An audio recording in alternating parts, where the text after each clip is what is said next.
என்னோட பேர் ராம் கணேஷ். நான் டிபிஜிடியில் கடந்த 7 ஆண்டுகளாக பாதுகாப்பு துறையில் அசிஸ்டன்ட் மேனேஜர் போஸ்டிங்கில் பணிபுரிஞ்சிட்டு இருக்கேன். எங்களுடைய துறைமுகம் இந்த இன்டர்வியூ ஏற்பாடு பண்ணதுக்காக விஓசி போர்ட்ரஸ்ட்டுக்கும் எனக்கு வேலைவாய்ப்பு வழங்கிய டிபிஜிடி நிர்வாகத்திற்கும் நன்றியை தெரிவிச்சுக்கிறேன். எங்கள் டிபிஜிடி டெர்மினலில் பாதுகாப்பே முதன்மையானது.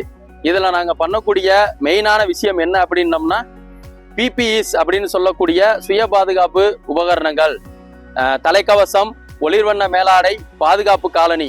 இது எல்லாருமே அணிந்த பிறகுதான் டெர்மினல் உள்ள ஆப்ரேஷன் ஏரியாவுக்குள்ள அலோவ் பண்ணுவோம்.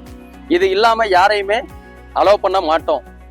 இது இல்லாமல் நம்மளுடைய 10 ஹெக்டேர் இடம், இந்த 10 ஹெக்டேரில் இம்போர்ட் அண்ட் எக்ஸ்போர்ட் ஆப்ரேஷன் எப்போதுமே கண்டினியூவாக நடந்துக்கிட்டே இருக்கும் வெசல் மூலியமா.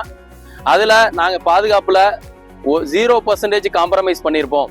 எங்களுடைய வாகனத்துக்குள்ள ஸ்பீட் லிமிட் 20 கிலோமீட்டருக்கு மேலே எந்த ஒரு வண்டியையுமே நாங்கள் ஓட்டுறதுக்கு அனுமதிக்கிறது கிடையாது. வெளி வாகனங்கள் வந்தாலும் அதுக்கு சரியான பயிற்சி அளித்து அவங்களுக்கு இங்குள்ள பாதுகாப்பு விதிமுறைகளை நாங்கள் தெளிவுபடுத்தி வாகனத்தை இயக்க வைப்போம். மொபைல் ஃபோன் பேசிட்டு வண்டி ஓட்டுறது முழுமையாக தடை செய்யப்பட்ட ஒரு கண்டெய்னர் டெர்மினல். இது 20 கிலோமீட்டருக்கு வேகமாக போனோம் அப்படின்னம்னா அவர்களுக்கு பாதுகாப்புத்துறையின் சார்பாக தொடர் பயிற்சிகள் அளிக்கப்படும். எங்களுடைய டெர்மினலில் மழைக்காலங்கள் மற்றும் காற்று அதிகமாக இருக்கக்கூடிய காலங்களில் நாங்கள் அதிகமான அளவு பாதுகாப்புக்கு கவனம் செலுத்துவோம்.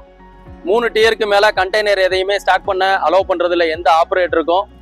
அதிகமான கண்டெய்னர் இருந்தது அப்படின்னம்னா அதை 3 டியராக மாற்றிடுவோம். 5 டியர்லேருந்து 3 டியராக மாற்றி சரியாக அடுக்கி வச்சுருவோம். மழைக்காலங்களில் நமக்கு சரியான பார்வை கிடைக்காது ஆப்ரேட்டருக்கு. அந்த மாதிரி டயத்தில் அவங்கள ஹோல்டு பண்ண சொல்லிடுவோம். ஆப்ரேஷனை ஸ்டாப் பண்ணி மழை முடிஞ்சு சரியான விசிபிலிட்டி ஆப்ரேட்டருக்கு கண்டெய்னரை எடுக்கிறதுக்கும் வைக்கிறதுக்கும் கிடைக்கும் போது மட்டுமே நாங்கள் அலோவ் பண்ணுவோம். பாதுகாப்புத்துறை இங்கே இருக்கக்கூடிய அனைத்து டிபார்ட்மெண்ட்களோட ஒருங்கிணைச்சி பாதுகாப்பை முதன்மையாக செயல்படுத்தி கொண்டு இருக்கிறோம்.